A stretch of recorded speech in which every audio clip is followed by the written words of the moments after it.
I have family members who drink alcohol openly. Is it permissible to cut ties with them?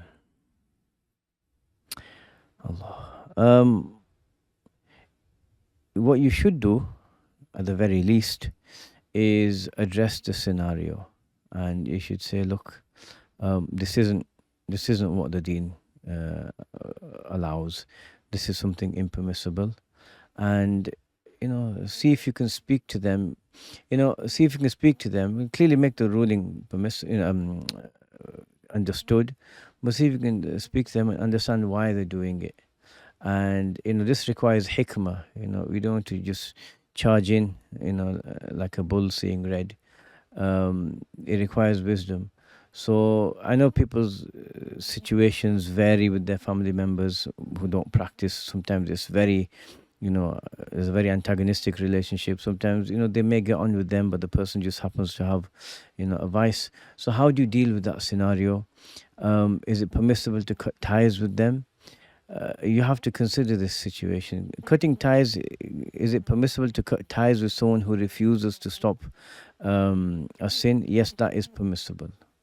Is it the best situation here, though? Is it the best for you, and is it the best for them? That's something else to consider.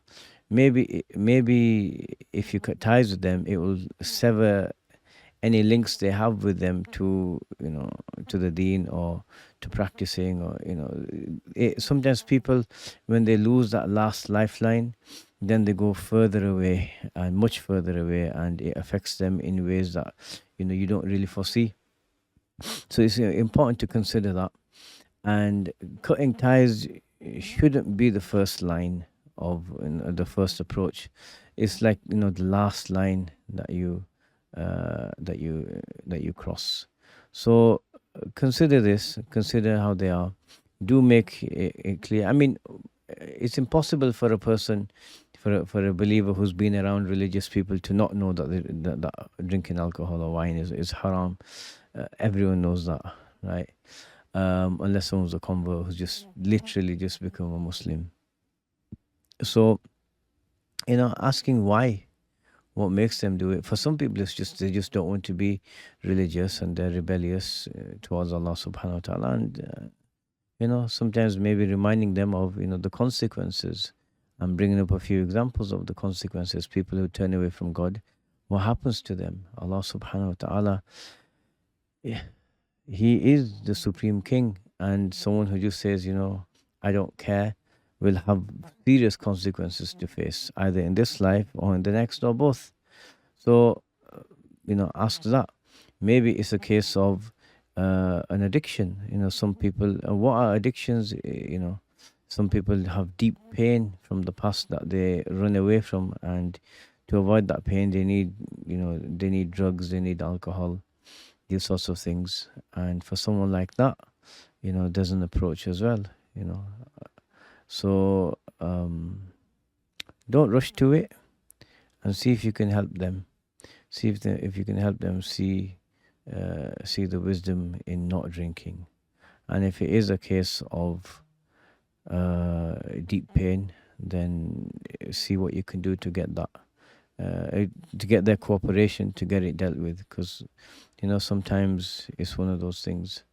And sometimes it's, as they say, a phase, or we can say the qada of Allah subhanahu wa ta'ala.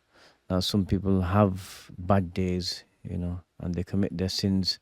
And if you shun them completely, and if you shut them off completely and say, I don't want to know you, then when that phase is over, it makes it very difficult for them to come to you, or you to go to them, and to fix relationships. Just say to them, look, don't ever do it around me, and make sure it doesn't affect other family members, so they're not coming home drunk and smashing the door open at 3 a.m. or something like that. But consider the approach holistically in your and their long-term akhirah term benefit.